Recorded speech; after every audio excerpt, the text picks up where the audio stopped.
नमस्कार, मी प्राचार्य आरंस, दीपस्तंभ करिअर एज्युकेशन नेकनूरचा संचालक. तर आज TETची परीक्षा जी काही आहे ती या ठिकाणी फॉर्म भरणे सुरू झाले आहे आणि त्या विषयामध्ये आपल्याला बऱ्याच विषयाचा त्या ठिकाणी अभ्यास करणं खूप गरजेचं आहे.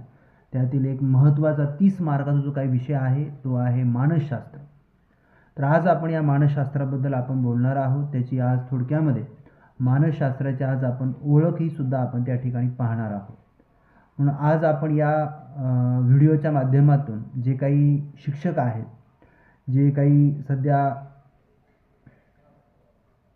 शिक्षक म्हणून कार्यरत आहेत पण शासनाने त्यांना TET ही लागू केलेली आहे आणि ज्या माझे काही मित्र बांधव आहे जे की आता नवीन B.Ed पासआउट झालेत आणि त्यांना आता TET पास व्हायचं आहे, त्याच्यासाठी मानसशास्त्र हा जो काही विषय आहे तो खूप महत्त्वाचा आहे.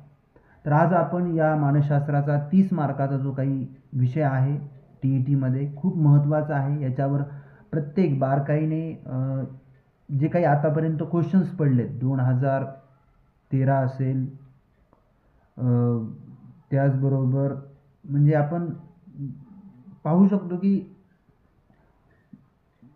जे काही TETचे पेपर झाले त्या प्रत्येक TETच्या पेपरमध्ये जे काही प्रश्न आले त्या प्रश्नाचा सारांश लक्षामध्ये घेऊन आपण या ठिकाणी ह्या नोट्स तयार केलेल्या आहेत, जेणेकरून विद्यार्थ्यांना हे लेक्चर्स आपण त्या ठिकाणी देत आहोत. फ्रीमध्ये आहे, विद्यार्थ्यांनी ऐकून लिहावं व्यवस्थित. ठीक आहे. तर आज आपण पाहूया मानसशास्त्राची ओळख काय आहे.